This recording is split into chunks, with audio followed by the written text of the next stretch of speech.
आता ठाकरे संपत नसतात. ठाकरे संपायचे असते तर मागच्या 5 वर्षातच संपले असते. सुप्रीम कोर्टातील घटना प्रवाह बदलतील.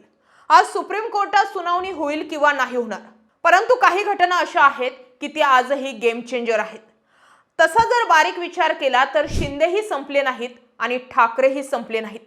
त्यामुळे सुप्रीम कोर्ट एकमेव असं घटनापीठ आहे की जे ओरिजिनल शिवसेना आणि ओरिजिनल चिन्ह नेमकं कोणाचं याचाच न्याय निवाडा करू शकतात.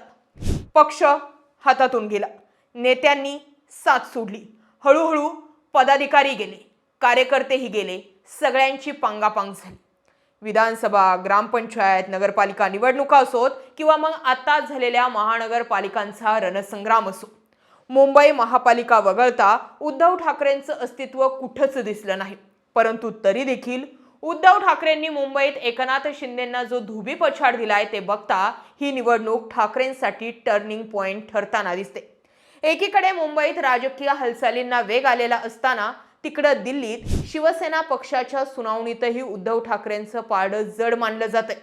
मुंबई महानगरपालिका निवडणुकीत अवघा 25% स्ट्राईक रेट असलेल्या एकनाथ शिंदेंच्या पक्षाची आता ओहोटी सुरू झाली असल्याची चर्चा सध्या राजकारणामध्ये रंगताना दिसते.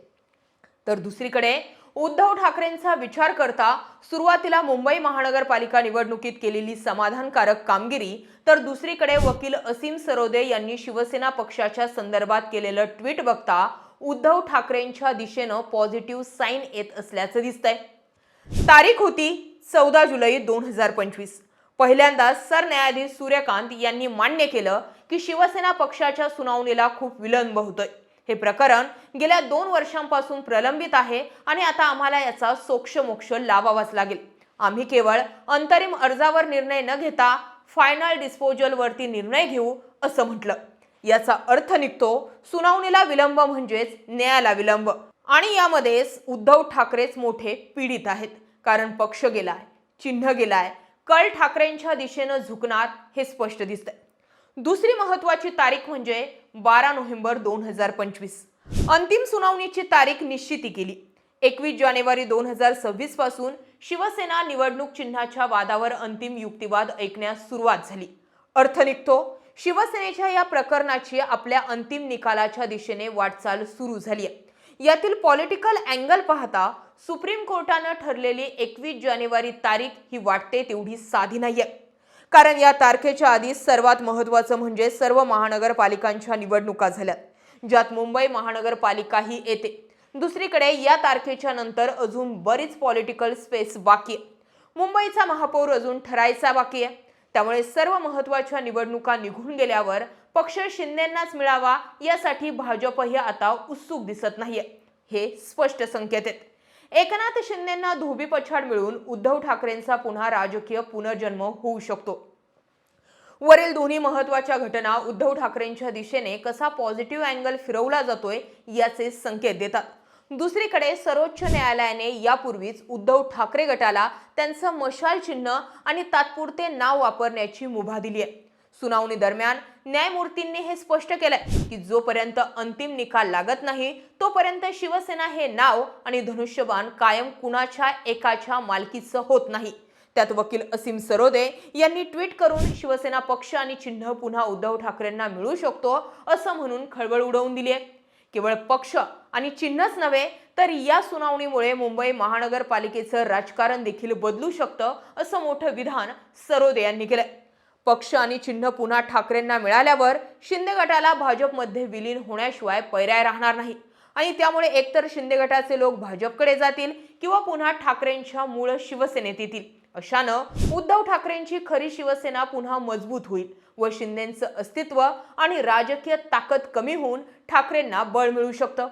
आता असीम सरोदे यांनी ऐन शिवसेना पक्षाच्या सुनावणीच्या आधी केलेलं हे सूचक विधान उद्धव ठाकरेंना नव्यानं बळ देणार आहे, तर शिंदे गटाचे धाबे दणानून सोडणारं ठरतंय. परंतु न्यायालयाची आतापर्यंतची प्रक्रिया पाहिली तर ती नेहमीच ठाकरेंना फेवर करणारी ठरत आहे. त्यामुळे खरंच असं झालं तर येत्या काळात राजकारणात बरीच उलथापालथ होणार आहे. दुसरीकडे उद्धव ठाकरे यांनी स्वतः वेळोवेळी सरन्यायाधीशांना लोकशाही वाचवण्याची विनंती केली आहे. सरन्यायाधीशांनी सुनावणीसाठी दाखवलेली तत्परता आणि निवडणूक मोडमध्ये असलेल्या पक्षांना न्याय देण्याची भूमिका यामुळे ठाकरे गटामध्ये एक सकारात्मक वातावरण अजूनही दिसून येत आहे। शेवटी ठाकरेंसाठी शेवटचा दरवाजा सर्वोच्च न्यायालय। सर्वोच्च न्यायालयाने जर केंद्रीय निवडणूक आयोगाचा निर्णय फिरवला किंवा मग शिवसेना नाव आणि धनुष्यबाण चिन्ह गोठवलं तर एकनाथ शिंदे यांच्या नेतृत्वाखालील पक्षाचं अस्तित्व धोक्यात येऊ शकतं। अशा स्थितीत शिंदे गटाचे 29 नवनिर्वाचित नगरसेवक कोणत्या पक्षाचे मानले जातील हा तांत्रिक पेच निर्माण होईल, ज्याचा थेट परिणाम महापौर निवडीच्या मतदानावर होईल असं बोललं जातंय। मुंबई महापालिकेत बहुमतासाठी 114 नगरसेवकांची गरज आहे।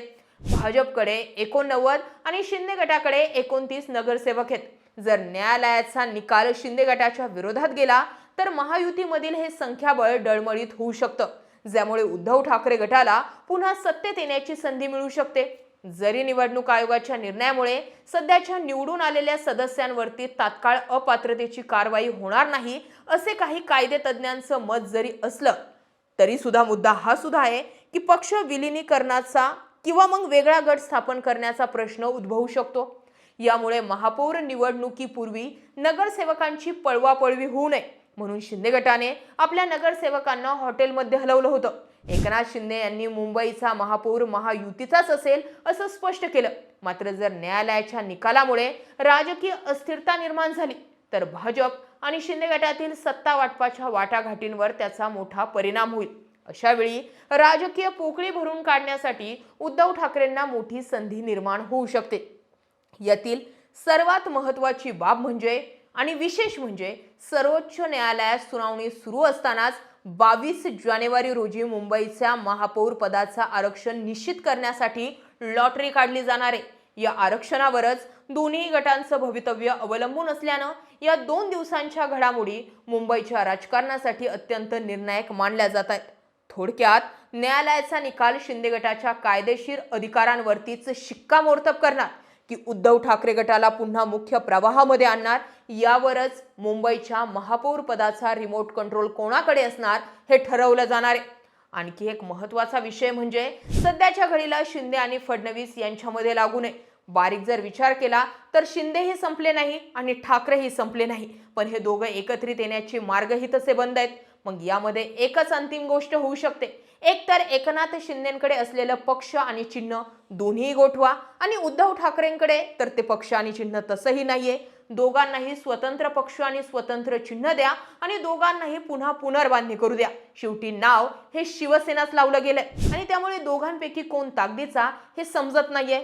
मुंबईमध्ये सर्वाधिक म्हणजे शिवसेनेचे सर्वाधिक नगरसेवक निवडून आणून शिवसेना आपलीच आहे हे ठाकरेंनी सिद्ध केलंय। पण याचा अर्थ शिंदे संपलेत का तर अजून तरी तसं काही घडलेलं नाहीये आणि त्यामुळे सध्या फडणवीसांचा शिंदेंवरती असलेला राग, शिंदेंच्या वाढत असलेल्या महत्त्वाकांक्षा आणि सुप्रीम कोर्टामध्ये सुद्धा महानगरपालिका नगर परिषदांच्या निवडणुका झाल्यानंतर घटनापीठासमोर आलेली सुनावणी सगळ्याच गोष्टी सांगतात की बेंच समोर सुनावणी येण्याचा टायमिंग, महानगरपालिका निवडणुका होऊन जायचा टायमिंग, नगर परिषदा निवडणुका होऊन जायचा टायमिंग आणि भाजप आणि शिंदेंमध्ये बिनसण्याचा टायमिंग सांगतो की सगळं वातावरण तसं ठाकरेंना फेवर आहे। आता या सगळ्या घडामोडींकडे तुम्ही कसं पाहता कमेंट सेक्शन मध्ये जरूर व्यक्त व्हा।